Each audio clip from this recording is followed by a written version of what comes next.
Yeah! Yeah! Woo!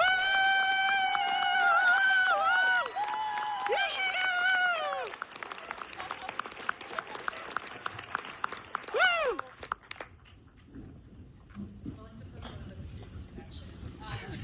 My name is Kate Rich. I'm the awards editor of The Angler, and I'm here to talk to Delroy Lindo about a lot of things, not just sinners. But these guys just got to see sinners. Anyone here seeing it for the first time in this room? This movie has been phenomenal for almost a year now. Yeah. And we were just sitting there kind of watching the end of it. And how do you feel revisiting even just parts of it? Have you been able to kind of put words to what the experience of being in this movie has been like? No. And as I was sitting there, watching this and watching you all watch this, it occurs to me that you guys have become part of the experience.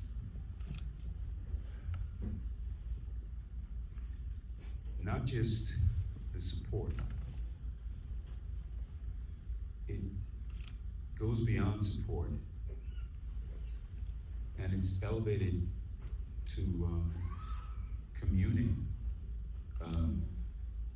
We're all communing around this piece of work, and it's kind of all-encompassing. And because for me, it constitutes such a huge human experience, creative experience. It's very, very difficult to put into words, but without seeming to be obsequious, I really thank you, and I thank you for Ryan, for Mike B, for Wumi, for all of us, for the support you've shown. It's extremely meaningful, and because there were just so many feelings, it's really difficult to, I could go on and on, but I won't. Thank you so much for the support. It means a lot. It means a lot. Really. Thank you so much. Yeah. Woo! You're the best!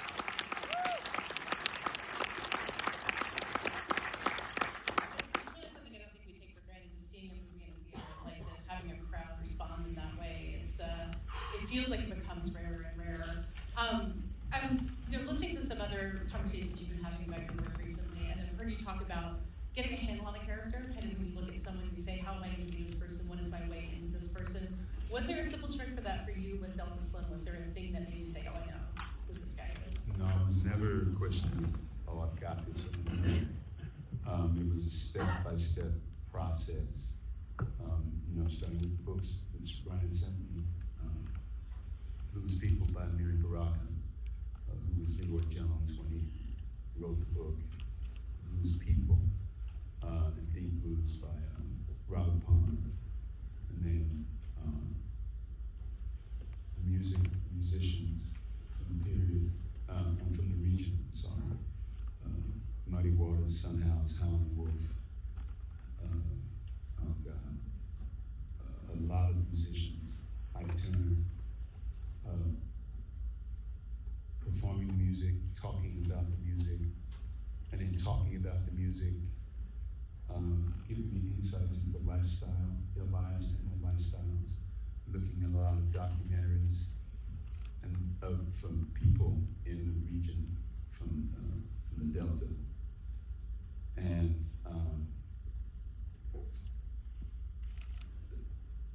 working with musicians in New Orleans, brilliant New Orleans-based musicians who helped me with, as I navigated the keyboard, the piano, and the harmonica. It was kind of a compendium of all of those things, which kind of comprised a step-by-step process, and hopefully getting closer and closer to the work and to Delta. Is that how you've always worked? Just build piece by piece, and then the character kind of emerges from that? Exactly, yeah. I mean, you were talking about the music and the history that's part of that. There's so much history around the edges of Sinners. You know, you get a character or a line or something that suggests something that we don't see, and your monologue in the car, I think is a big part of that. You're telling a story that's about this whole world that isn't on screen, but is informing all of these characters. And it's my understanding that kind of you film it and you saw a cut of it and it might have gotten shorter, and then you and Ryan have talked about it and about making that really outstanding monologue such a key part of how this film works. Can you talk about how that works? I just want to, the last few weeks that I have been asked about this, I'm glad I'm asked about it because it gives me an opportunity to clarify something. Ryan was never intent on cutting the monologue. I think it was an outgrowth of deciding in the studio what the length of the film would be. Because the length of the film, in the various test screenings that they did, varied, and they were trying to calibrate. And I'm surmising this, right? But the first cut that I saw, indeed, the chain gang scene was missing, was gone. And some very significant parts as a result of the chain gang scene being gone. Some significant parts of the monologue had been truncated, cut. And I think, and if you ever speak with Brian, he knew very well, because at the end of the screening, he turned to me and said, "Man, what you think?" And I said, "Man, can we talk, man?"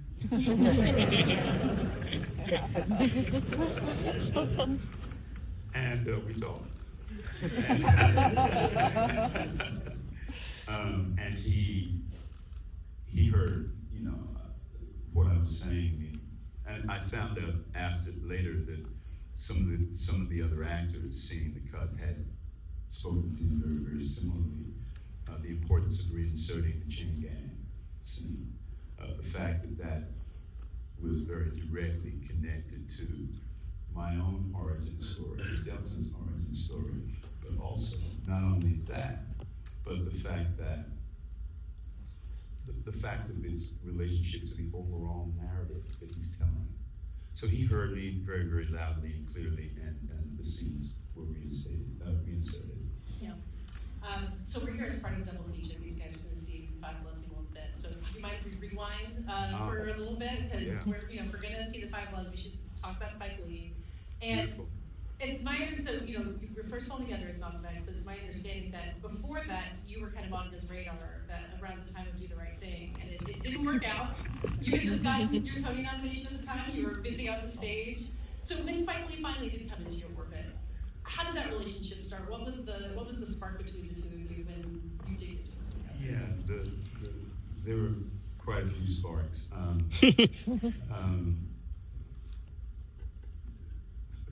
Yes, it's been said, excuse me, Spike had offered me, no, he didn't offer it to me. He wanted me to come in and audition for Do the Right Thing, one of the three, Greek chorus characters. Red Wall?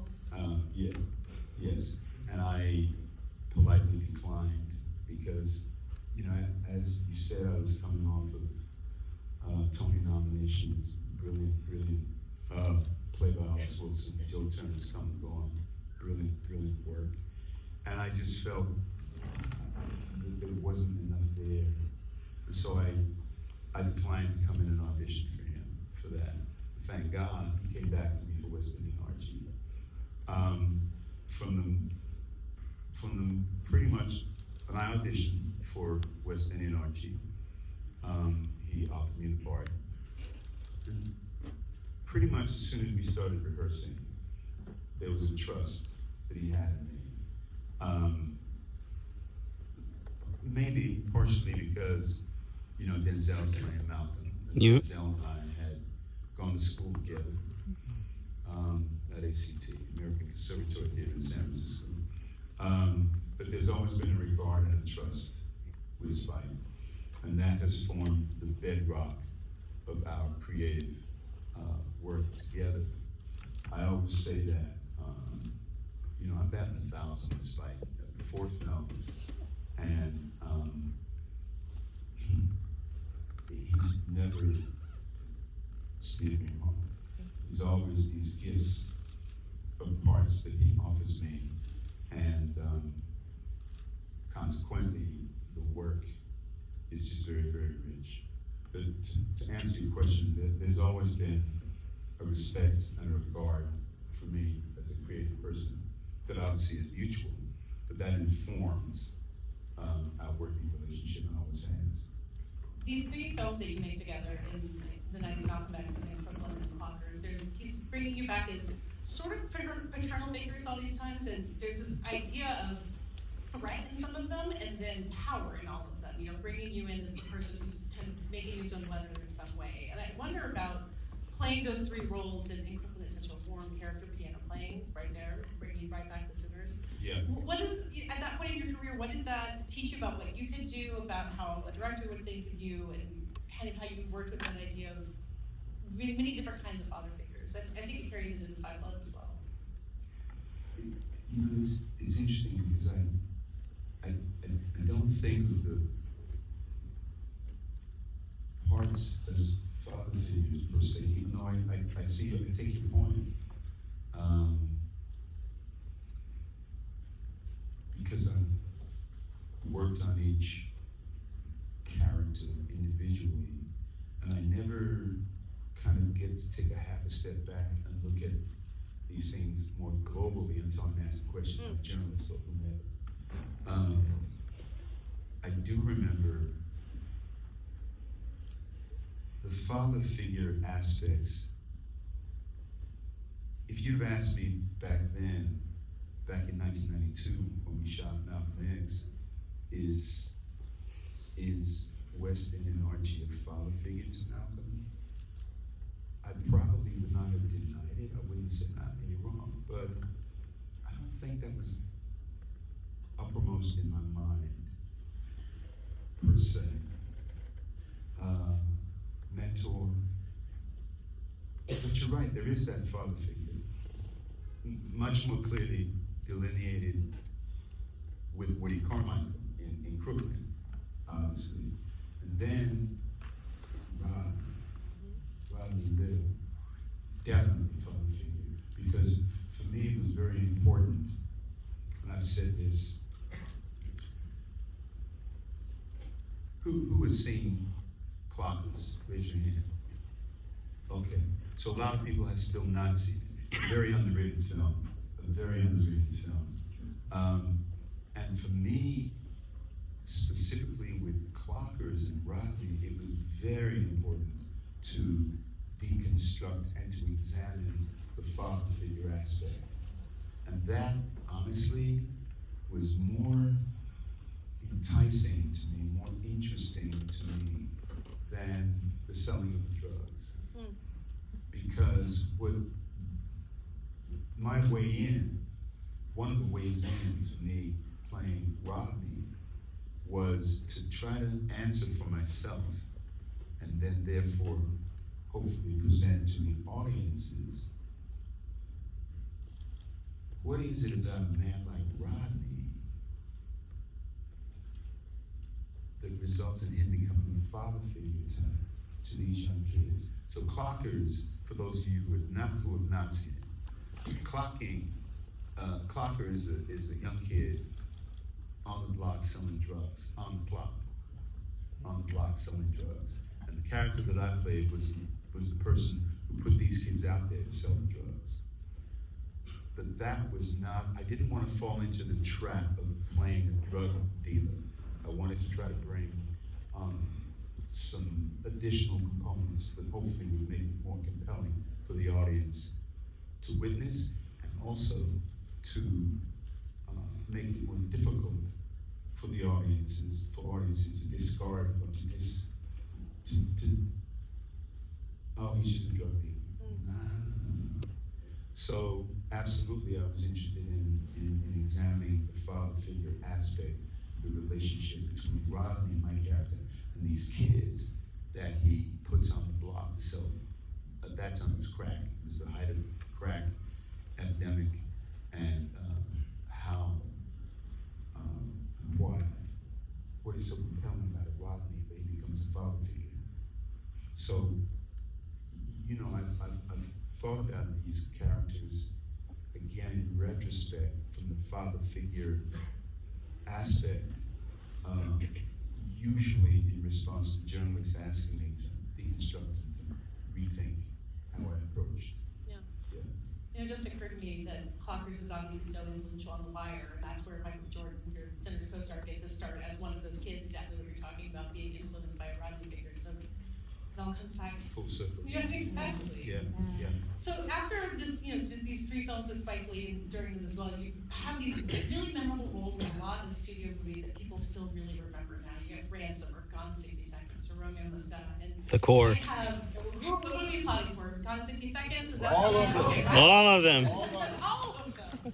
And sometimes in a lot of these roles, and as so many actors do, you come in and you might have 1 scene, 2 scenes to bring out all the things that you were just talking about. This depth of thought you're putting into these characters. Yeah. How do you do that? How do you turn these characters who have a small moment into these fully But it's fledged? the writing, you know, it's the writing. Like Captain Wanta in Congo, right? Yeah. Woo! It's hilarious, man. That it was a fun scene. You know, it was just a fun scene to work on, and nobody is more surprised than myself that line. Stop eating my sesame cake. Yeah. Sesame cake. Look, I mean, I gotta tell you, man. You know, I'm at the Whole Foods about 2 years ago. I'm in the parking lot of the Whole Foods, man. And these 2 gentlemen in the car, they pull up next to me and they're talking. And he said, man, wait, you an actor, right? And I said, yeah. He said, you're in that movie. Congo. And I wound the window down and I said, stop eating my sesame. Yeah, that's it. So it's the writing. It was just a fun thing to do. And But you add something to that line to make well, it. I hope so. You know, I hope so. And then Philippe Moyes and Devil's Advocate. Oh. That was really interesting. It was not a lot of scenes, but what it allowed me to do, what it gave me the opportunity to do, because this is a man steeped in Santeria, and I was able to speak with people very, very familiar with that religion, and that gave me a whole history, a whole backstory, if you will, a whole area that I could research and delve into and hopefully inform the character that I was playing, even though it was only 3, I don't know how many scenes, 3 or 4 scenes, short, tiny scenes. But there was that heft because of who Philippe Moyes is and the world that he's a part of and who he is as a result of that, the kind of human being he is. And I was able to investigate and research that world because of the character. Are you the kind of actor who likes to just, in a way that part of the fun of the job is to do the research and to learn? It's like you're constantly sending yourself to grad school to learn about all these different Exactly. things. No, that's exactly it. Yeah. I mean, I actually went back to school and got a formal degree. Woo! Thank you. So I got my undergrad degree in 2004 from San Francisco State. Any Gators in the house? San Francisco State. All right. I'm doing a commencement this year. Woo! San Francisco State has invited me. I got my graduate degree from NYU. Woo! in 14. I'm doing. They've invited me to do the commencement there. Yeah! I just now I got off track. I don't remember why did I say that? Oh, that's just studying and learning history. Oh, but prior to 2004, you know, I didn't have a formal degree. So whenever I would work, these were opportunities for me to educate myself, and that was part of why I was that was part of the fun of delving into these worlds, delving into that material and educating myself. So to get to the Five Bloods, which is Yeah. what these guys are going to see next, you and Spike Lee reunite after some time going in your separate directions. Were you still the same people when you got back on the set? No. No, we were not. We had, we both grown, I think, gotten a few years older. But I remember when Spike, when Spike called me and said he had this script he wanted to send me, and I said, he said they wanted to shoot at a time of the year where I was not sure I would be done because I was doing the Good Fight, this TV series. Mm-hmm. And I said, man, I don't know, man. He said, no, just read it. He's slick like that. See? Just read it, and he's reeling you in. So, but there was an incredible warmth. And I'm not saying, it was a warmth to Spike, the way he communicated with me. And when we hung up, that first conversation, when he was first talking to me about Five Bloods, right before he hung up, he said, I love you, man. I said, I love you, man. And we had never said that. Aww. Yeah, I know.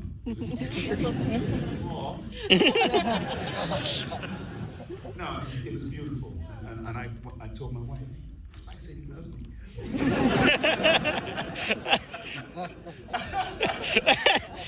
But to answer your question, yes, there was a warmth and more effusive about the way that he expressed himself to me. And actually, that did find its way into the work. I can't be specific, but just the overall working relationship was enhanced. And I believe it freed me to be able to, and again, I'm thinking about this now in real time as you're asking these questions. I believe that's part of what enabled me to grasp Paul in the way that I did and give Paul that expression. Because you probably, okay, so who has not seen the Five Bloods? Raise your hand. Oh, I want to say you're in for a treat. No, I want to say you're in for a treat. Yeah. It's such a big screen, which so few people got to see it that way when it came out in 2020. Right. Yep. I had reservations, and I think you will see why when you see the film. I had some reservations about playing the part. I found a way in. I found my way in, and once I had found a way in, and I could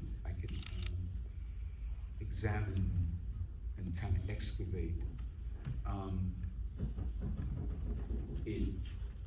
I've been asked the question, do you know when you're working on a piece of material that it's good, that you've got something?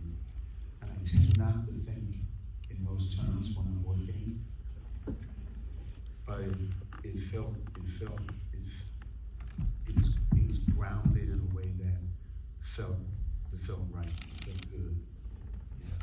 Yeah, when we talked about the monologue in the center, so you guys have not seen it, you were in for quite a monologue. The only thing he said to me, and I don't want to give too much away. He said,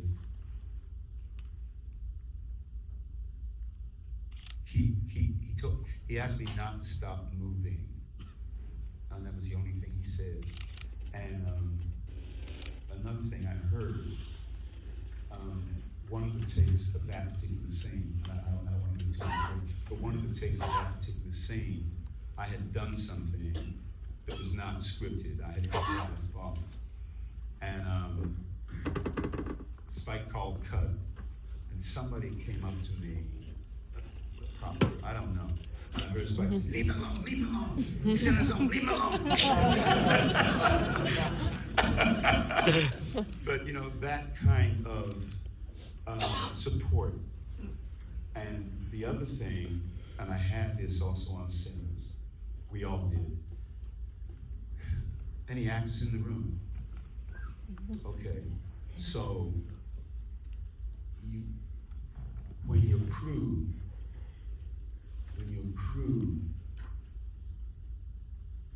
is very supportive of what you're doing,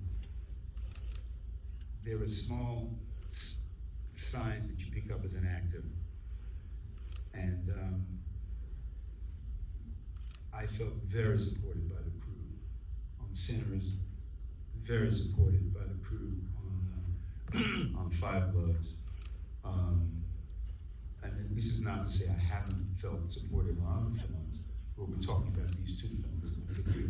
And I remember with the monologue you're referring to in Five Bloods, what ended up happening, it ended up being a dance between myself and the DP, camera operator, because of how the scene was choreographed, and the camera operator is walking backwards but we just found a rhythm. We found, and it was rich, because I felt so incredibly supported in that process. You were in the zone, like Spike said. He was right. Yes. Well, you guys will get to see it. There's going to be a 10-minute intermission before the movie starts, so take your break and don't reason. Woo!